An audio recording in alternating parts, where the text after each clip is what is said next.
আমি আমার মায়ের কাছে মিথ্যাবাদী হয়ে রইলাম। মায়ের কাছে মিথ্যা কথা বলা তো ঠিক না। মা বারবার আমার বিয়ের জন্য চাপ দিচ্ছিল, কিন্তু তখন আমি বেকার। মা বারবার বলায় আমি মাকে বলে দিয়েছিলাম, মা আমি বিয়ে করে ফেলেছি।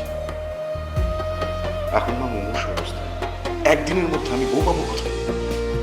এক কাজ করতে পারেন, আপনার কাছের কাউকে সমস্যার কথাগুলো বলে নকল বউ সাজিয়ে নিয়ে যেতে পারেন। সুন্দর একটা বুদ্ধি দিয়েছি, কিন্তু ঢাকা শহরে তো আমার এরকম পরিচিত কেউ নেই। কিছু মনে না করলে এই দায়িত্বটা কি আপনি একটু নেবেন?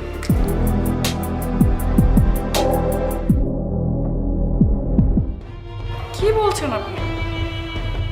একটা মায়ের শেষ ইচ্ছার কথা ভেবে হলেও আপনি আমার সঙ্গে চলুন না প্লিজ। কিন্তু কোনো কিন্তু না, প্লিজ আপনি না করবেন না।